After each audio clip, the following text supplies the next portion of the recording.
अपने मयार से मैं नीचे आने से तो रहा। शेर बूढ़ा हो लेकिन घास खाने से तो रहा।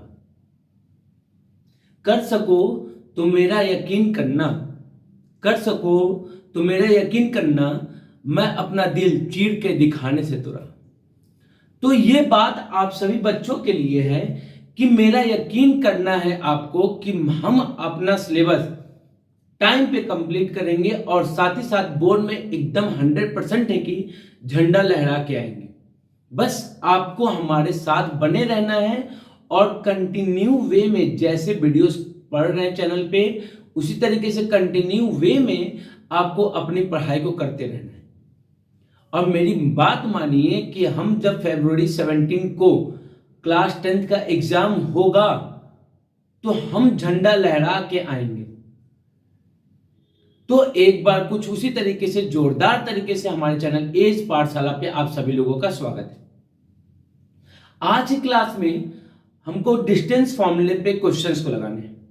हम लोग डिस्टेंस फॉर्मूले पे क्वेश्चंस को लगाएंगे और उसके कॉन्सेप्ट और बेसिक को और अच्छे से बिल्ड करेंगे। आज एक बात याद रखिए कि जो भी लेक्चर आपको देखना है वो स्टार्टिंग से लेके लास्ट तक देखना है। आप लोग क्या करते हैं, स्टार्टिंग को देखते हैं फिर बंद कर देते हैं। नहीं, यही सबसे बड़ी दिक्कत है। अगर आप 15 मिनट 20 मिनट के लेक्चर को नहीं देख पा रहे हैं तो जब लंबे लेक्चर्स पढ़ेंगे 1 आवर 2 आवर्स के लेक्चर जब पढ़ेंगे तो वो आप कैसे देखेंगे। तो आप लोगों से अनुरोध है, आप लोगों से रिक्वेस्ट है कि जो भी लेक्चर्स देखिए वो कंप्लीट देखिए, जिससे कि आपका सारा बेसिक सारा कॉन्सेप्ट क्लियर हो। ऐसे आधा देखेंगे, बीच में देखेंगे, एक देखेंगे, फिर बीच का छोड़ देंगे, फिर नहीं देखेंगे, तो इस तरीके से सारी चीजें कभी नहीं आएंगी आपको। और पढ़ाई हमेशा कंटिन्यू वे में करेंगे तब रिजल्ट आता है। बीच में छोड़ देने से कभी भी रिजल्ट नहीं आएगा, याद रखिएगा। बीच में छोड़ने से आप वहीं से वापस स्टार्ट करते हैं जहां से आपने स्टार्ट किया था। जैसे मान लीजिए कि आप कोई काम कर रहे हैं और काम करके आधे में थक गए और उसको छोड़ दिए, तो फिर आपको स्टार्टिंग से उसको स्टार्ट करना पड़ेगा, ना कि आपको वहीं से मिलेगा। तो ये कुछ उसी तरीके से पढ़ाई के भी केस में होता है। अगर आप पढ़ाई अपने कंटिन्यू वे में कर रहे हैं तो रिजल्ट आएगा, otherwise you will always start from the beginning. तो होप सो कि आपको मेरी बात समझ में आई होगी और हम आज की क्लास को स्टार्ट करते हैं।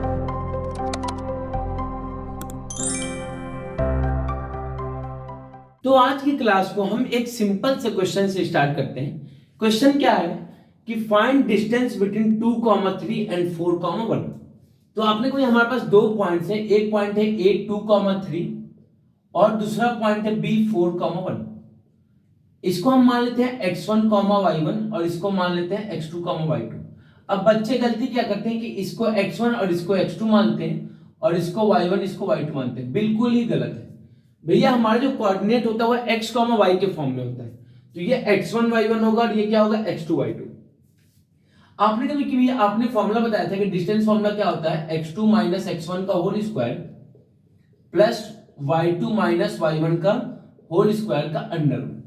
अब क्या करते हैं, हम वैल्यूज को पुट करते हैं। तो x2 की वैल्यू कितनी है, तो आपने को ये 4 है, माइनस x1 की वैल्यू कितनी है 2 है और इसका होल स्क्वायर हो गया, प्लस y2 की वैल्यू है 1 और y1 की वैल्यू कितनी है 3, इसका होल स्क्वायर हो गया।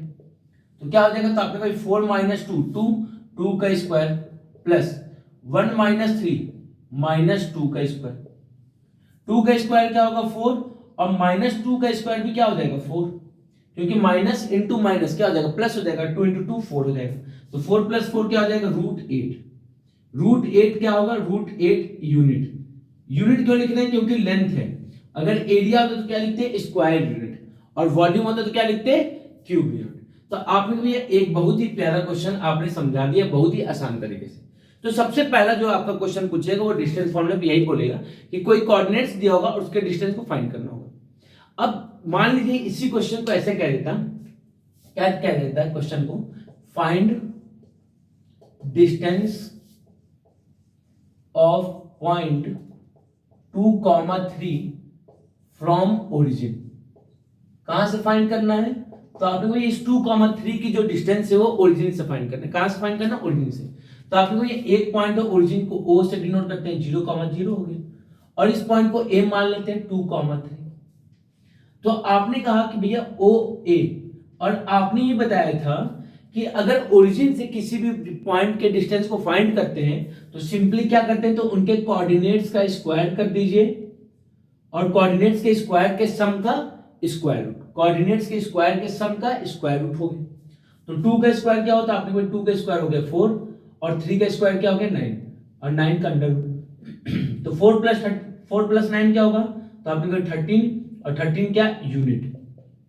आपको यूनिट नहीं पता है कि सेंटीमीटर है कि मीटर है, तो आपने क्या लिख दिया, यूनिट लिख दिया। क्यों, क्योंकि लेंथ है, लेंथ की क्या होती है यूनिट, एरिया के स्क्वायर यूनिट और वॉल्यूम की क्यूब यूनिट। तो चलिए एक और क्वेश्चन को करते हैं। क्वेश्चन में क्या कह रहा है कि चेक वेदर 1,5 2,3 और -2,11 आर कोलिनियर। देखिए कोलिनियर से रिलेटेड दो क्वेश्चन पूछता है, एक इस टाइप का क्वेश्चन होगा और दूसरा जो कोलिनियर का क्वेश्चन आएगा जहां पे अननोन होगा, जहां पे क्या होगा अननोन होगा, तो वहां पे हम कॉन्सेप्ट किसका लगाते हैं, सेक्शन फॉर्मूला का। हमेशा वहां पे किसका कॉन्सेप्ट लगाएंगे, सेक्शन फॉर्मूला का। लेकिन यहां पे हम सिंपल से कॉन्सेप्ट को लगाएंगे। आपने कहा कि भैया ये पॉइंट क्या है, तो एक है पॉइंट 1,5, एक पॉइंट क्या है, तो आपने बोले 2,3 और एक पॉइंट क्या है -2, -11।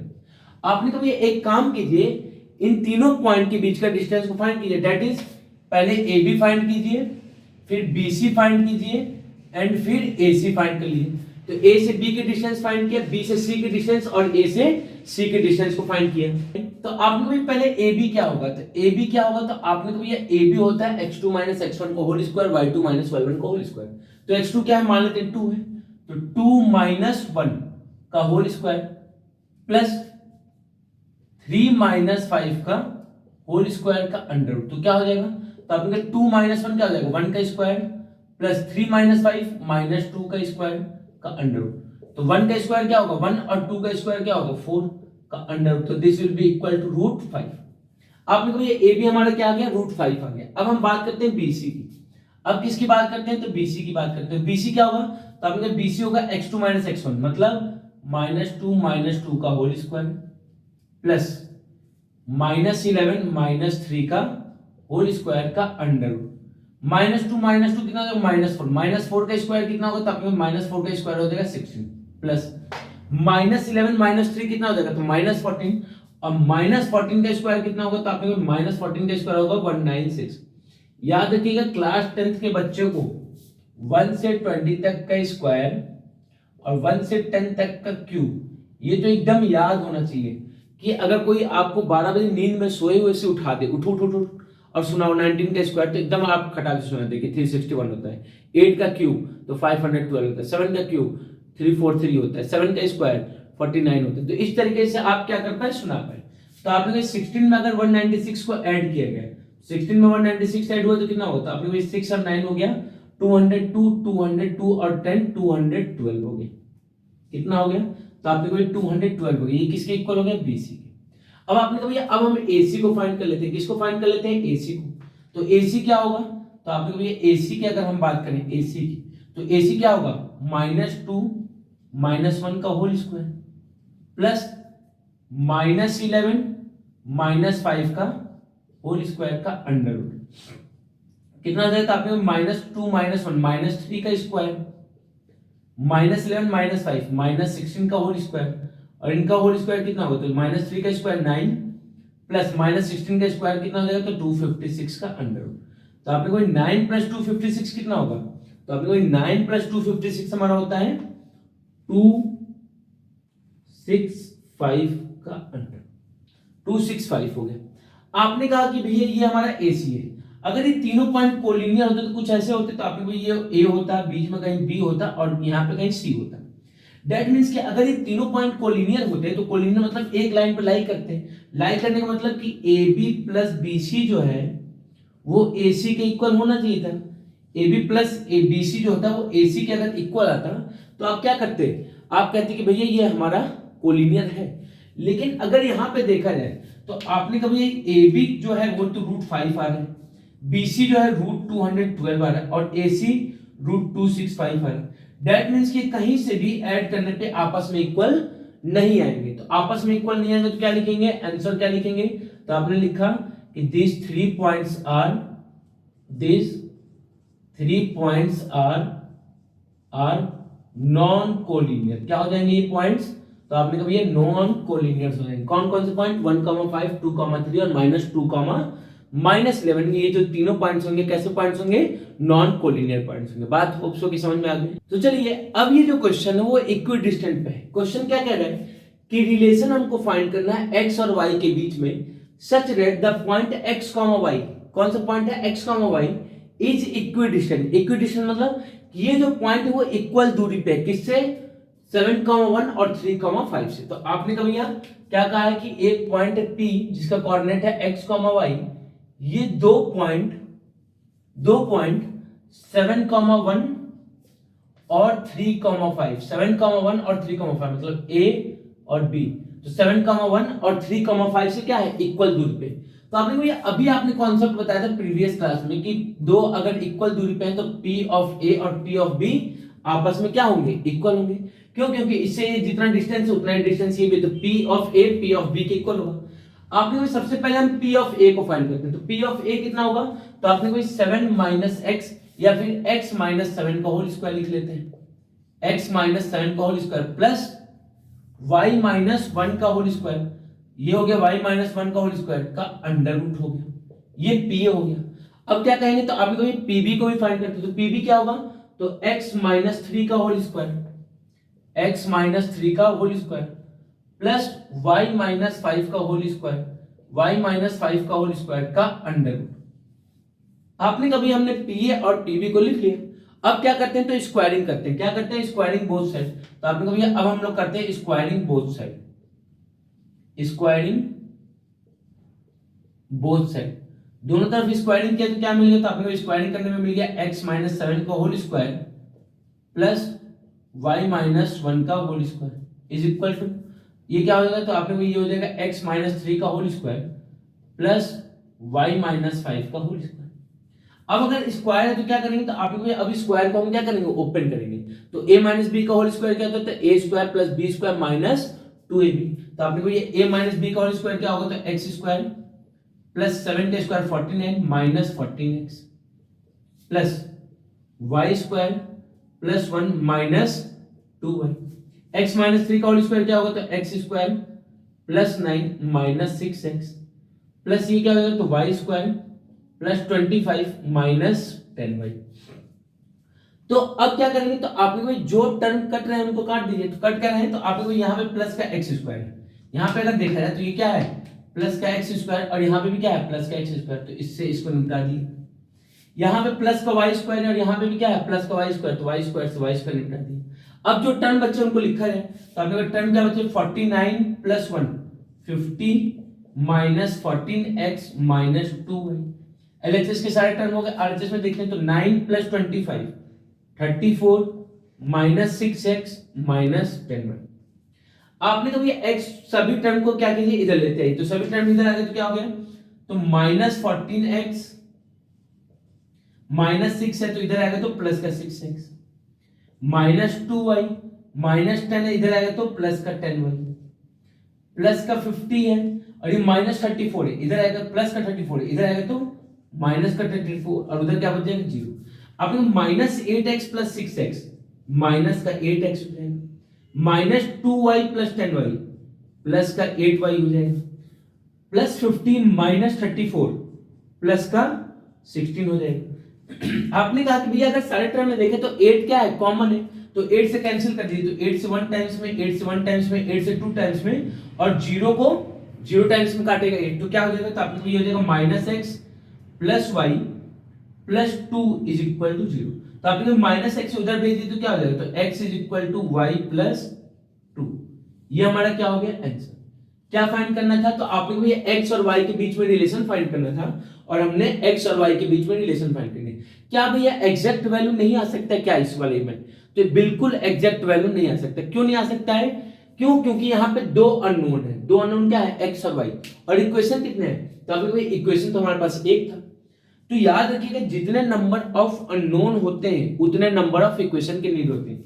Number of unknown is equal to number of equation.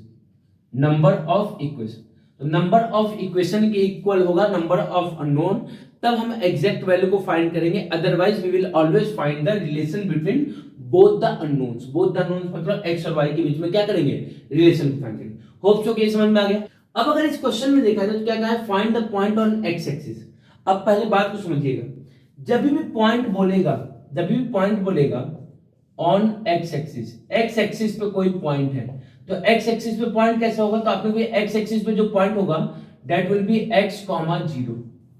x axis पे पॉइंट कैसा होगा, तो x, 0 होगा।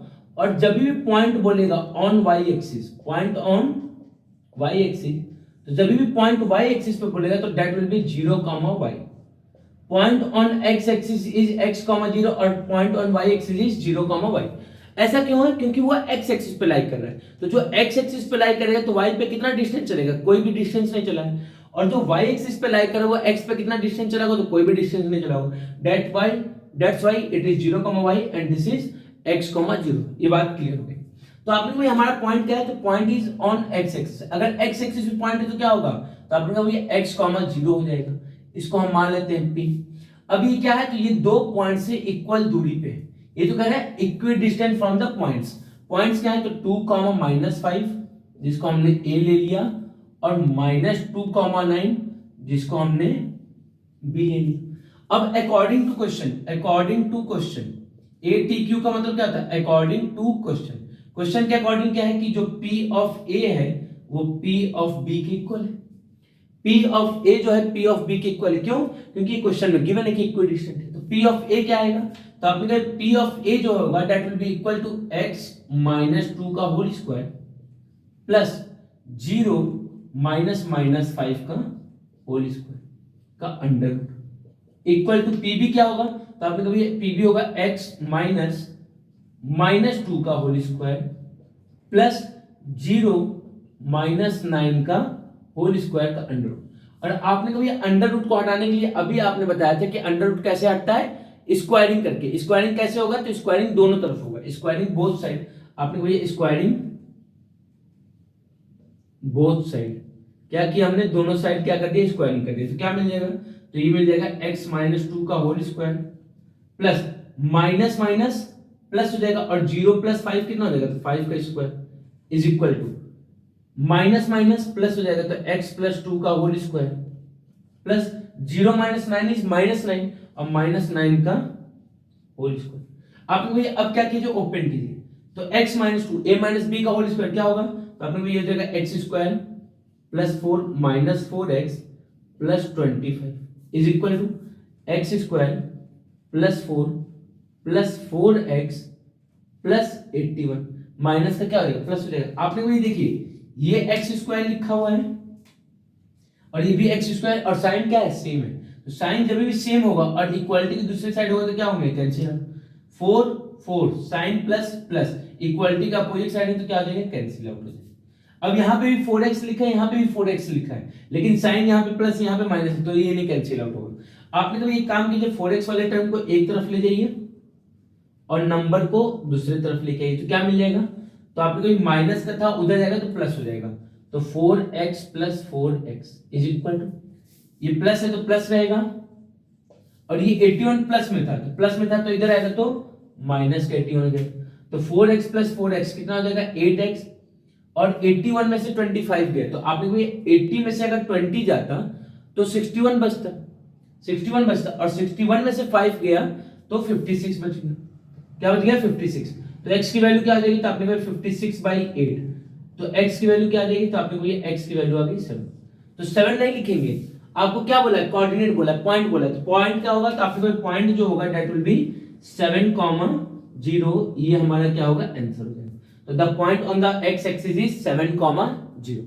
होप सो कि यहां तक की सारी बातें समझ में आ गई, डिस्टेंस फॉर्मूला आपको समझ में आ गया होगा, उससे रिलेटेड जो भी क्वेश्चन थे, इक्वी डिस्टेंस से रिलेटेड जो भी क्वेश्चन है आपने कर लिया। अब हमको जो पढ़ना है वो है पढ़ना है section formula. Section formula one of the most important topic है इस चैप्टर का। क्यों, क्योंकि डिस्टेंस फॉर्मूला बहुत ही आसान टॉपिक हो जाता है। सेक्शन फॉर्मूला में थोड़ा सा क्वेश्चन को घुमाया जा सकता है, थोड़ा सा घुमाया जा सकता है, बहुत ज्यादा नहीं, तो इसलिए सेक्शन फॉर्मूला क्या हो जाता है, थोड़ा सा इंपॉर्टेंट हो जाता है। तो नेक्स्ट क्लास में हमारा जो टारगेट है वो करना है सेक्शन फॉर्मूला, और सिर्फ सेक्शन फॉर्मूला करेंगे नहीं, उसकी प्रूविंग को भी समझेंगे। बाकी टीचरों के जैसे नहीं कि बस आपको फॉर्मूला पढ़ा दिया, रट लो काम खत्म, नहीं, रटने वाला काम नहीं, हम क्या करेंगे उसकी प्रूविंग को करेंगे, उसके बाद फिर उसको देखेंगे। तो तब तक के लिए जय हिंद जय भारत, मिलते हैं नेक्स्ट क्लास में जोरदार तरीके के साथ।